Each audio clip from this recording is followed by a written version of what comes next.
So where did the name Brody, does that obviously attribute to Bruiser? Yeah. So I guess when I was picking my wrestling name, it was just like, beating your head against the wall. It's hard. I think I had some stupid names like Maximus King or something else. Like, I don't know. I think my training partner and tag partner, Tyler Bateman, might have been like, why don't you use Brody? Like, you look similar, like you have a similar style. Like, and Brody Lee was also like one of the people that I was watching a lot when his independent runs on Chikara and stuff, and then obviously his stuff in WWE. I thought that he was really awesome.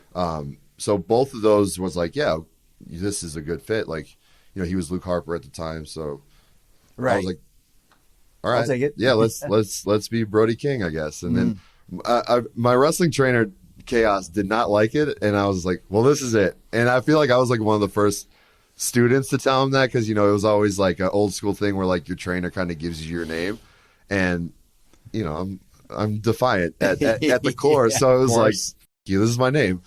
And now he calls it like the Brody curse, where like a student will be like, this is my name, and it's like ridiculous. Yeah. And you're like, this is not your name. And they still go with it. And he's like, this is your fault. I'm like, it's not my fault. My name is good.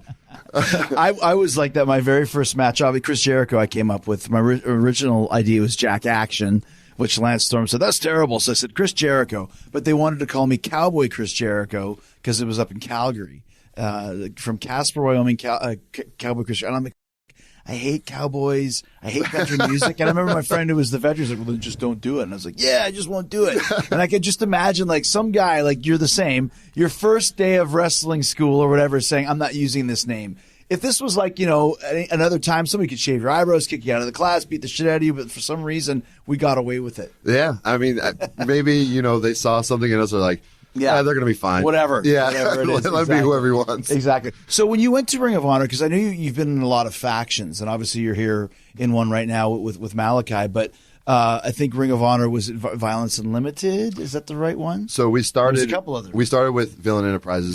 So who was? How did that come to be, and who was in that? Marty Scurll and PCO. Gotcha. Were the first incarnation of it, and then Flip Gordon joined later on. Okay. That was a huge deal for me.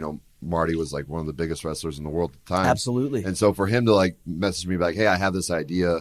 Like, would you be interested? It's like, yeah. He's like, do you want to go on a tour of Australia? I'm like, yes. Yeah, right. So it was just like, that was really awesome. Me and PCO, we got to do some crazy stuff together. We won the Ring of Honor tag titles. We won the Crockett Cup. And unbelievable. What a comeback story for him too, right? It's unbelievable comeback story.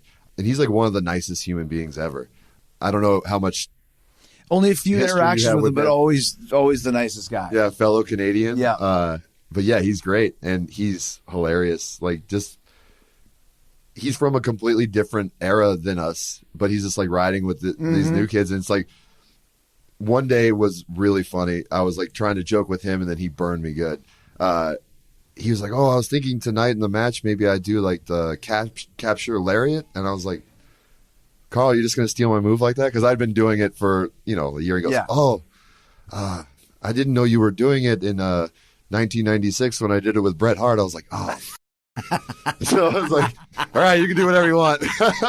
Kind of put you, stopped you in your tracks on that one. Yeah, it's like, yeah, fair enough. Well played. Were you able to learn from him at all? Not just obviously from the wealth of experience, but the fact that he was pretty much drummed out of the business in a lot of ways, and then made this huge comeback to where he's still, signing new contracts to this day. Yeah, I mean, he had a lot, like you said, from the bottom to the top, kind of, he made a lot of mistakes, and he's aware of them, and he would kind of, tell us, like, this is what happened, like, and from those stories, you can definitely learn a lot. Mm-hmm.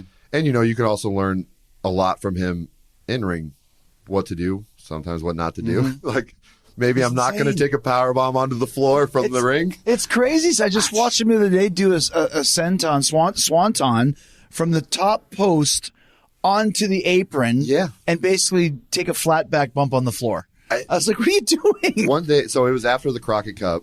We had 3 matches that day. He took that same move onto the apron, and the padding was kind of missing, so he just landed on steel and wood.